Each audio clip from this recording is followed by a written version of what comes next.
Gracias, diputada presidenta. Muy buenas tardes, compañeras y compañeros diputados y quienes hoy nos acompañan. He prestado atención a lo largo de estos días que se ha discutido el presupuesto para el periodo económico 2019, en donde ciertamente se han abordado temas sobre la inmediatez que tenemos con el problema de liquidez y de flujo de caja, de su vinculación con el presupuesto en el 2019 y ciertamente con la reforma fiscal misma que esperaríamos esta misma semana ir teniendo un panorama muchísimo más claro. Y es que estos tres elementos o temáticas están estrechamente relacionados cuando hablamos del tema de finanzas públicas.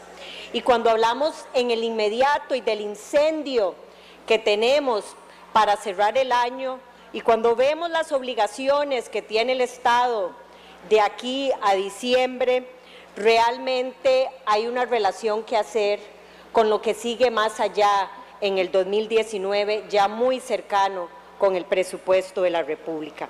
Y es que si repasamos muy rápidamente estas obligaciones del último trimestre, que aquí se han tocado, como es el tema de pagar aguinaldo, y que ya anunció el gobierno, lo va a hacer el 20 de diciembre, y que esa fecha ya inclusive tiene implicaciones con la dinámica de la economía.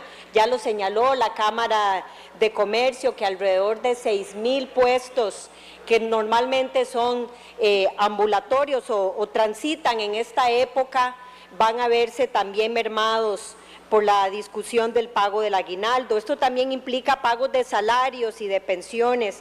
El tema de amortizaciones que se ha hablado y se ha discutido acá con el tema de la deuda interna. Estamos hablando de que en este último trimestre las obligaciones del Estado rondan alrededor de los 4,000 millones de dólares, cerca de un 7% del Producto Interno Bruto.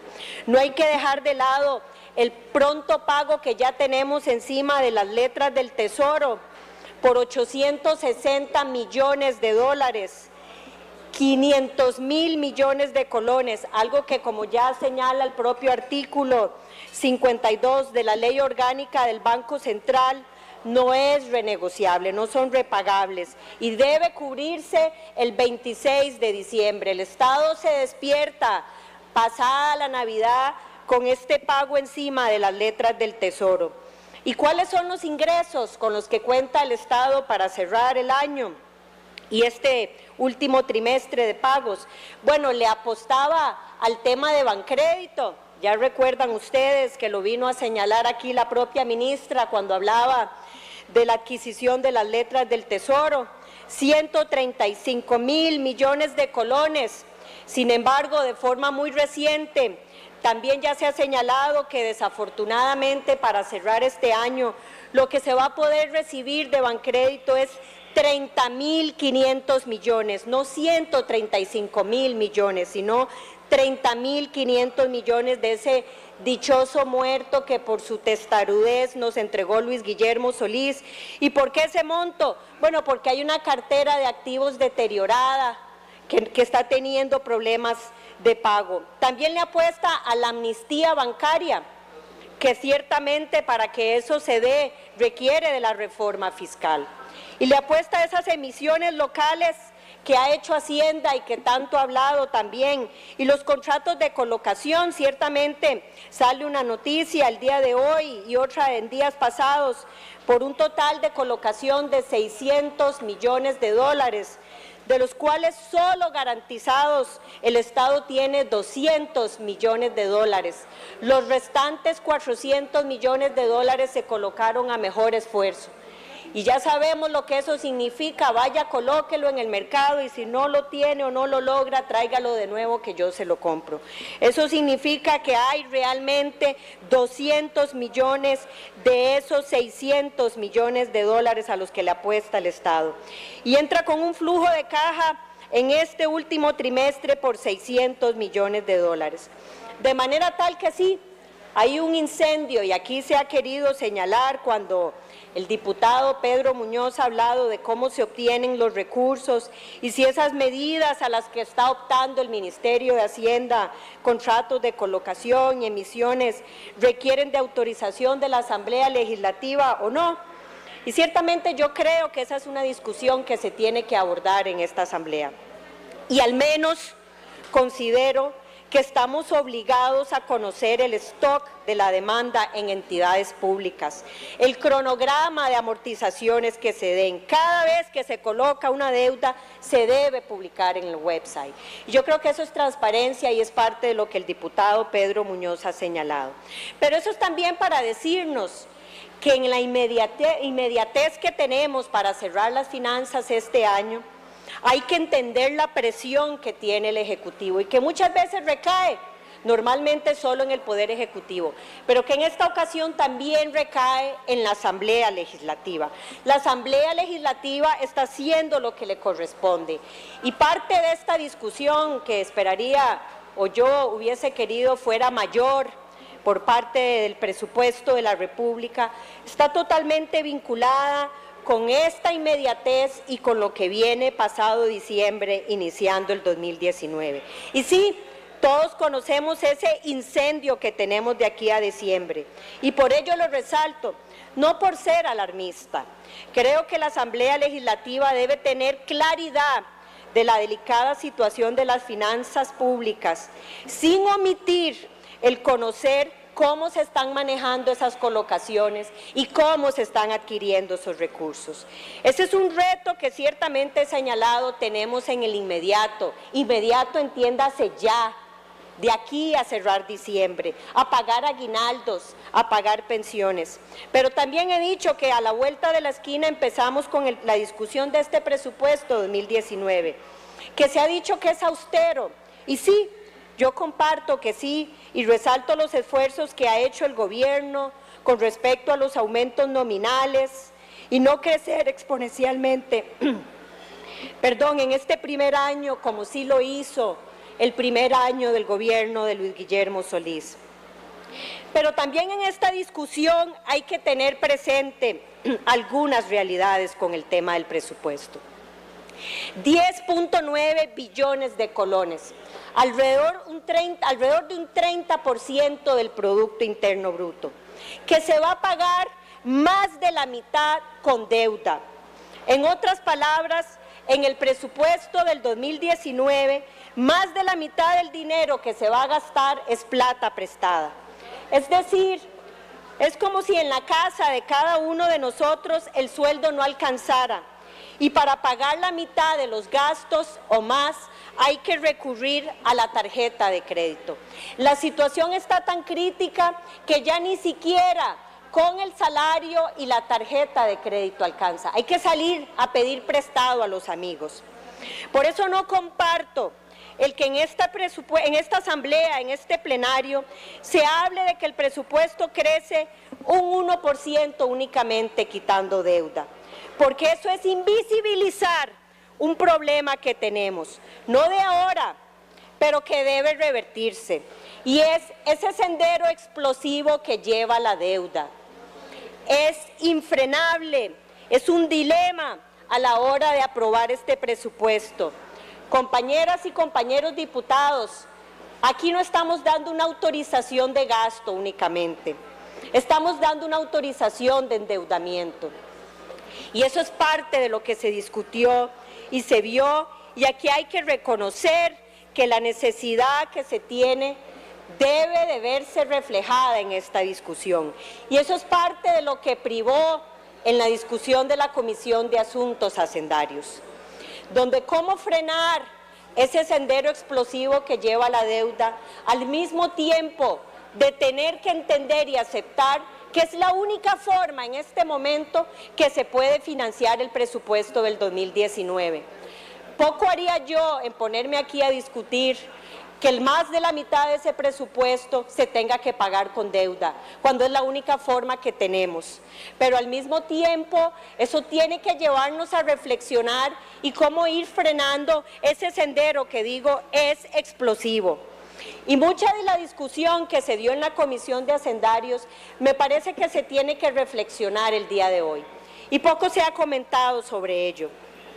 Y poco se ha dicho de que ciertamente la necesidad que tenemos y que de forma muy rápida he resumido con los temas de obligaciones, de usos y de recursos que tiene el gobierno, hace que muchas veces se conduzca a cambios. Y sí, se puede hasta romper muchos tabúes en la forma en que se llevan algunas de estas decisiones. ¿Y qué pasó en la Comisión de Asuntos Hacendarios? ¿Cuál ha sido normalmente el rol en el pasado de un diputado o de una diputada que quiere conformar la Comisión de Asuntos Hacendarios? Muchísimas veces se ha visto reflejada en una práctica en donde el diputado quiere ir a esa comisión para jalar recursos a su propia provincia, a su propia zona que representa. Y esa es una discusión y una forma de abordaje que no sucedió en esta comisión, y hay que resaltarlo y hay que señalarlo. La mayoría de las mociones que se presentaron de fondo y de recorte en un tema de ejercicio contable implicaron evitarle erogaciones al Estado, para que el Estado no tuviera que hacer esos pagos, y muchos de esos recortes eran para el tema de amortización de deuda. 26 audiencias que llevaron a revisar algunos de estos presupuestos y a explicar algunos de esos resultados. Aquí se ha señalado, y decía el diputado Villalta hace poco, que hay que pasar la discusión a otros temas, o que el presupuesto no debería de ser un tema que se discuta en noviembre y debería de ser un tema de sesiones extraordinarias. Yo creo que el presupuesto de la República es una de las herramientas más poderosas cuando hablamos de eficiencia del Estado. El problema es el abordaje que se le ha dado al presupuesto. Se le ve como un ejercicio meramente contable. Quito de una partida, la pongo en otra, y no como una verdadera herramienta de política financiera. A las puertas del 2020, en el 2020, entran a la Asamblea Legislativa para aprobación todos los presupuestos de las instituciones desconcentradas. A partir del próximo año entra en funcionamiento la Ley de Caja Única del Estado. Esa es una discusión que nos tiene que llevar a reflexionar en la forma en que queremos seguir analizando, aprobando y ejecutando el presupuesto de la República. Y esa tiene que ser una discusión seria, donde muchos de los recursos que van a llegar a Caja Única del Estado, de acuerdo con lo que dice la ley, al cabo de 2 años, si no se utilizan, si tienen superávit, pasan a ser Caja Única del Estado, a quedar en manos del Estado, excepto con el de Educación, que tiene un periodo de 4 años. Y que fue mucho de lo que se evidenció en esta discusión en la Comisión de Asuntos Hacendarios. Y aquí quiero poner sobre la mesa algunas de las cosas que también se ha discutido poco en este plenario. Y es que aunque la ministra de Hacienda, aunque el Ministerio de Hacienda habló de aumentos nominales que no iban a ser superiores a los 3.600 colones, hay instituciones como el Ministerio de Relaciones Exteriores y Culto, en donde el monto mensual promedio por cada funcionario es de 59.587 colones. Ahí no se cumplió la directriz de 3.600 colones. El Ministerio de la Presidencia, 7.925 colones. El Ministerio de Vivienda y Asentamientos Humanos, 6.510 colones. El Ministerio de Justicia y Paz, 11.631 colones. Son los aumentos. El Ministerio de Seguridad Pública, 18.178 colones. Ahí hay cosas que también hay que entrar a valorar. Y ciertamente, como les comentaba, la mayoría de estas mociones presentadas por los diferentes diputados y diputadas en la Comisión de Asuntos Hacendarios refleja una forma distinta de cómo se ha tratado el presupuesto en esa comisión, con un abordaje muy diferente a lo que mucho se ha visto en el pasado, y que es parte de lo que hoy me lleva a pensar es el resultado de la discusión o poca discusión que ha tenido el presupuesto en el plenario, en donde ha habido una aceptación genuina del tipo de discusión y de toma de decisión que se dio.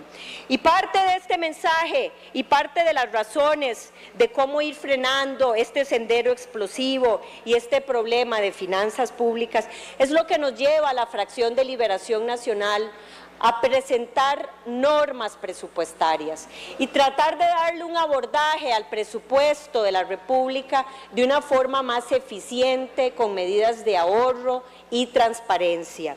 Y muchas de esas normas presupuestarias, como ya ha señalado el día de hoy el diputado Villalta, tiene que ver con la coletilla que se le hace al PANI, en donde en lugar de recortarle recursos por temas de superávit, se le asignan 2 tractos, en donde se le dice que un primer tracto se le va a dar con un 60% del presupuesto total y el siguiente tracto cuando alcance el 95% de su ejecución.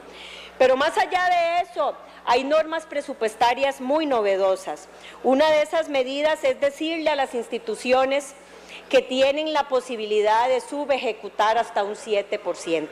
En otras palabras, si tienen 100 colones de presupuesto, pueden gastar hasta un 93 colones sin que eso le implique un castigo. Y esto es una norma que se da no para desincentivar las compras públicas, que en tiempos de crisis o delicada situación financiera deben de existir, pero es para evitar el despilfarro y más bien crear una eficiencia en que las instituciones no sientan que se les va a castigar su presupuesto y por ello salen corriendo a ejecutar los recursos. También incluimos una norma para evitar mayor gasto en creaciones de plazas que no se necesitan y así evitar el despilfarro de los recursos. También se les solicita a las instituciones y ministerios rendir un informe trimestral sobre las plazas que están o no en uso para evitar contrataciones innecesarias o fantasmas. Inclusive se hace una especie de congelamiento para que no hayan traslados entre partidas y esas partidas son las que tienen que ver con remuneraciones, transferencias, servicios y todo lo que tiene que ver con materiales y suministros. Si el Estado hizo un presupuesto austero y completo, debe utilizar los recursos que tienen en esas partidas. De lo contrario, ahórrelo. Pero no puede venir a hacer un juego para moverlas entre partidas. Si quiere hacer eso, tiene que venir a esta Asamblea Legislativa a presentar un extraordinario y a pedir su aprobación. Y eso es parte de las normas presupuestarias, entre otras, que la fracción de Liberación Nacional presentó para tratar de combatir esta situación desde un abordaje de eficiencia, transparencia y ahorro. Y a mí me parece que eso también es fundamental que quede señalado. El mensaje acá es que en tiempos como los que estamos viviendo, parecen que cosas imposibles en tiempos normales puedan ser posibles en tiempos extraordinarios. Y me parece que eso es mucho de la discusión que caló en la Comisión de Asuntos Hacendarios. Una responsabilidad mayor por evitar un mayor endeudamiento, por evitarle al erario público muchísimo más gasto.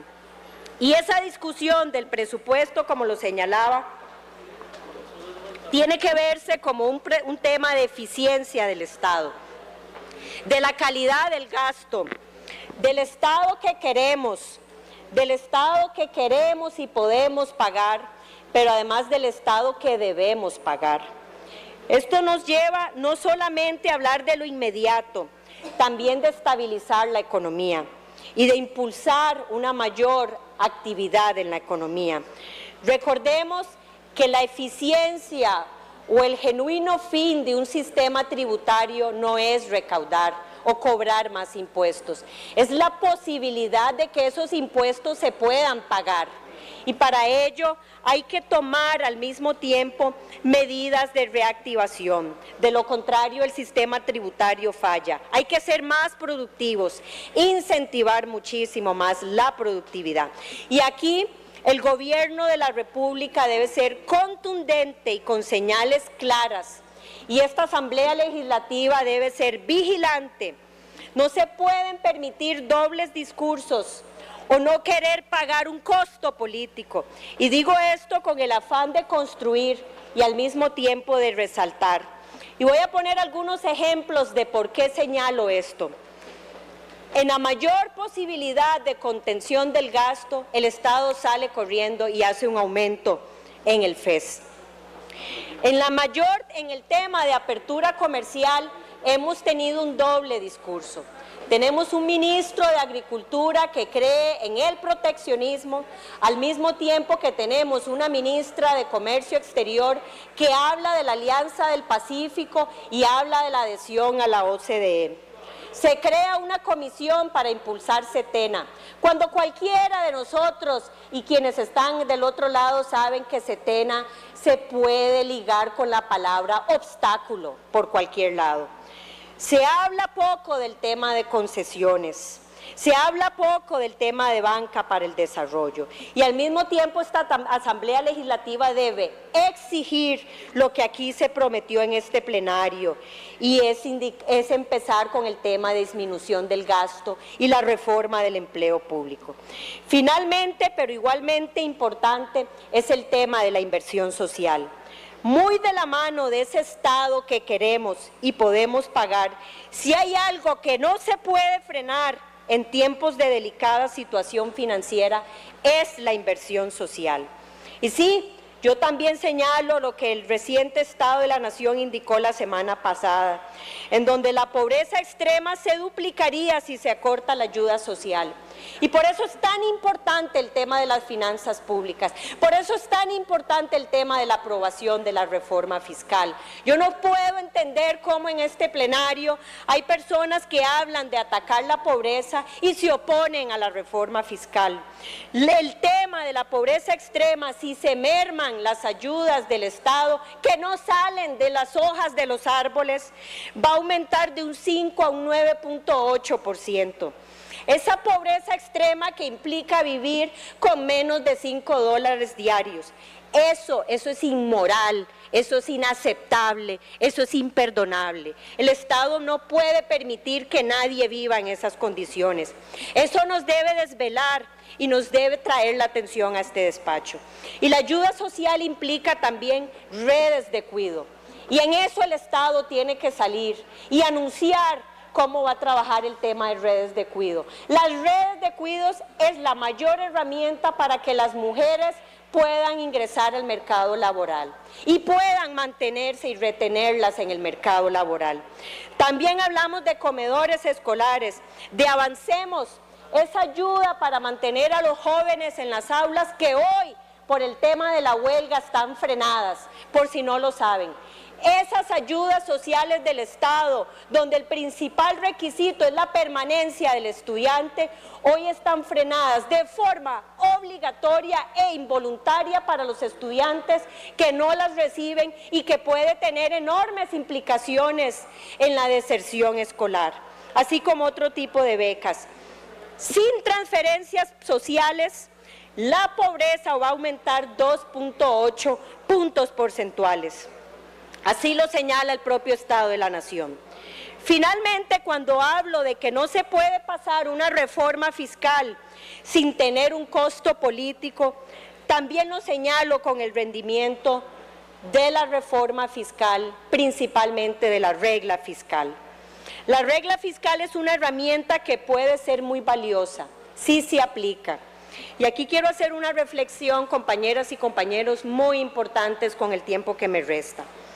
Y es haciendo referencia al dictamen del Banco Central de Costa Rica, del cual me alegra muchísimo que nos hable de un rendimiento de 3.68% del PIB al cabo de 4 años, y donde la regla fiscal implica o contribuye más de un 40% de este rendimiento, 1.55%. Eso es fundamental. Pero la regla fiscal tiene un enorme componente político, implica disminuir el gasto y la aplicación de la regla fiscal según el dictamen del Banco Central, entra a regir a partir del 2021. Yo quiero ver al Gobierno de la República en plena campaña electoral aplicando la regla fiscal, haciendo velar este rendimiento de 1.68% del PIB, casi un 50% del rendimiento que va a tener la reforma fiscal. De eso hay que estar también vigilantes y estar desde esta Asamblea Legislativa impulsando esas disminuciones del gasto. De manera tal, compañeras y compañeros, que por supuesto que yo voy a dar una aprobación al dictamen del presupuesto del ejercicio 2019, sin omitir que se ha hecho un verdadero esfuerzo por frenar ese sendero explosivo que tiene la deuda, por frenar muchas erogaciones que tiene el Estado, en donde las y los diputados han venido a hacer de su parte, contribuyendo con el Estado, contribuyendo con el Gobierno para evitar erogaciones innecesarias. Yo me siento muy complacida del trabajo que ahí se ha realizado y esperaría que estemos muy conscientes de la situación que tiene en este momento el Estado, que no puede ser obligado a lo imposible. Muchas gracias, compañeras y compañeros diputados.